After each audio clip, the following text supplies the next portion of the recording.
Brian from Georgia, Joe is calling you now, and we'll get to you shortly. Quick reminder, Pluckers. Okay, cool. Brian, you on? I'm here. How are you? Hi, Brian. Hey, everybody. I watch this show all the time, and I really like your show. But, you know, I do have lots of religious discussions with people, and most times there's a lot of confusion about the terminology, what it means to be an atheist, what it means to be agnostic, or a theist or a deist. And so I was wondering if you two could clarify each of those terms and maybe tell the audience and viewers what it means to be a strong atheist and why you are a strong atheist. I grew up in a Christian home, so I know what it's like to live a Christian lifestyle. But while it's a wonderful lifestyle, when I tried to, much like Matt, when I tried to validate it using logic, using reason, using everything else we know about the world, I couldn't come to validate it. I could not come to accept it as truth, and I had to reject it consequently. But I was wondering if you all could clarify those terms for the viewers. Sure. A theist is somebody who believes in a God. An atheist doesn't. An atheist, that doesn't necessarily mean they believe there's no God, although they could. And an agnostic, well, it depends on what kind of agnostic you're talking about. I find the term to be largely useless, and I know that pisses off all kinds of people who would prefer to use that label. I think it's useless because at the core of it, you're saying, I don't know. Well, okay, I'm asking what you believe. I mean, basically, by what most people mean by agnosticism, they're atheists. Because theism is the positive, the position of positively having a belief. I believe X. And anything other than that qualifies as atheism, at least according to my definitions. Right. And the strong atheist position is one where you believe that there is no God. I'm a strong atheist. I actually believe there is no God. I have no idea who else is or isn't, or whether or not they agree with those definitions.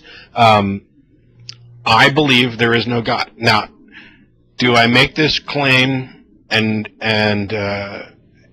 say that I'm convinced there's absolutely no God, or that I'm absolutely convinced? No.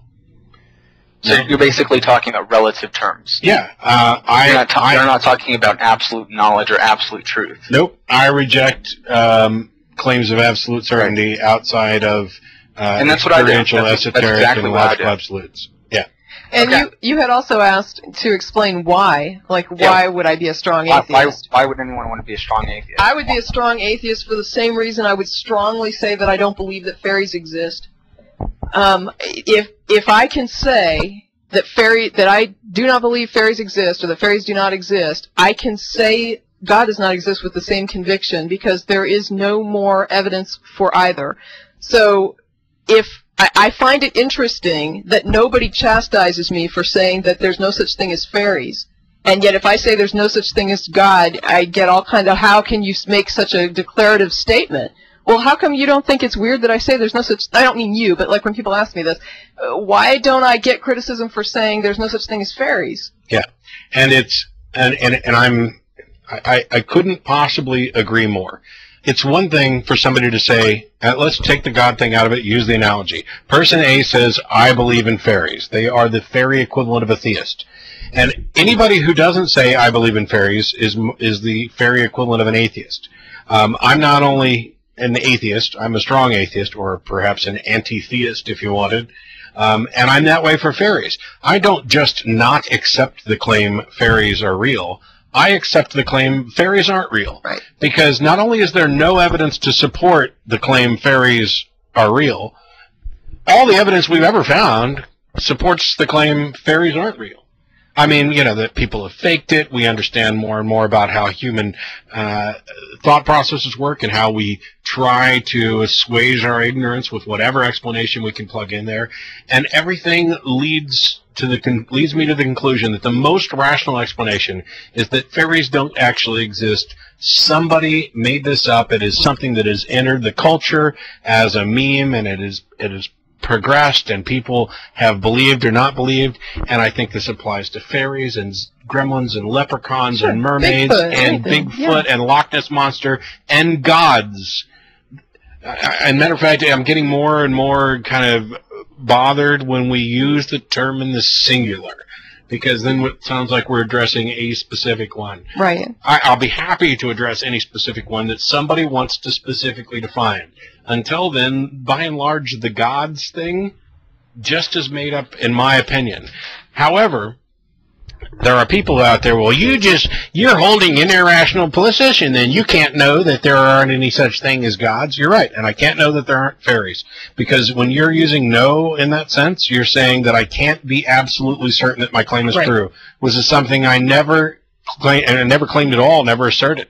On the other hand, I don't have the burden of proof. I do if I'm trying to convince you, for example, if I say fairies don't exist, and I'm trying to convince you to that strong position, I have the burden of proof. And the same is true if I was trying to convince people gods don't exist. I don't adopt that position on the show or talk about it, because all that does is it does the same thing as we were talking about earlier when you say I can neither prove nor disprove. It sets up a false dichotomy that ignores the burden of proof. The burden of proof is on the claimant. And if I'm making a claim and trying to convince you, I would have the burden of proof. But when we're talking about claims of existence, existential claims of this is real, then the assumption is not X exists until we prove it wrong, otherwise we'd believe everything. It's nothing exists until it is demonstrable. I did also want your opinion on blue laws. You know, in a lot of places you can't buy or sell alcohol. You can't have horse races. You can't buy or sell automobiles. You know, what if my religion said, hey, you know, on Tuesdays, you know, Tuesdays being holy, no one's allowed to buy fish. No one's allowed to buy bubble gum. You know, that would simply just be silly. That would be absurd. Yep. Yet this is exactly what happens. For some reason, Sunday is supposed to be a special day where certain people can't do certain things because of someone else's religion. Well, which is funny because there is nothing in the Bible that says don't sell alcohol on Sunday. Yeah. So I don't even know where it comes from. And it actually happened. I mean, there's more prohibitions in Judaism regarding the Sabbath, so it would probably make more sense for Saturday. What we've done in this country at least, is combine them both in a Judeo-Christian fashion and say Saturdays and Sundays are off limits, but Sundays more so for X, Y, and Z. Yeah, it's all patently absurd. You know, we don't execute people between sundown on Friday and sun up Monday, or actually 12:01 Monday. So that we don't violate anybody's Sabbath. We're not, the books that claim eye for an eye, tooth for a tooth, put everybody to death no matter what they've done, spawned these religions, and in deference to them, we're not going to exercise our capital punishments on the Jewish Sabbath or the Christian Sabbath. How frickin' stupid is that? Well, see, the way I see it is, it's one thing, you know, to choose not to participate in these activities on your chosen day. If you choose not to do these things on Sunday, go right ahead. But why would you want to limit, or why would someone be able to limit someone else's freedoms of an entire state at the expense of one person's beliefs? I am of the opinion that blue laws are unconstitutional. Okay. And they are, and insane. Okay. Well, thank you guys for the taking my call. And while Joe goes ahead and gets us ready for the next caller, there's like about 10 minutes, actually less, since we have to stop 90 seconds earlier, left in the show. There's an email that went around this week that I wanted to address super briefly that was about parents complaining about a modern art sculpture of DNA and how that they had to answer. That's Poe, folks. For the people who sent it to me, the real objection was about a modern art sculpture of an actual nude man and nude woman.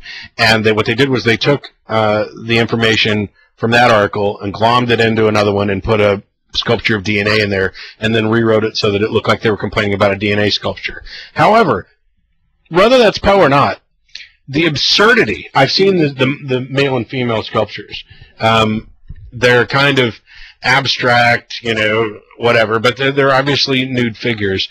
We have nude figures everywhere, I mean, you know, we're going to dump all the ancient Greek marble statues that we've got laying around, or that Greece has laying around. Look out, Greece, we're coming for your statues. Well, they actually did go around and deface them. And Ashcroft covered up the breasts on justice.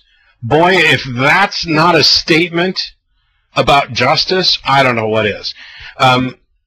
It doesn't matter whether they were complaining about a modern art DNA sculpture, as the Poe version suggested, or modern art naked people. They're a bunch of stick-up-their-butt morons who are so concerned, so eager to find something to be offended about, that it's if only it could have been a statue of violence instead. Yeah.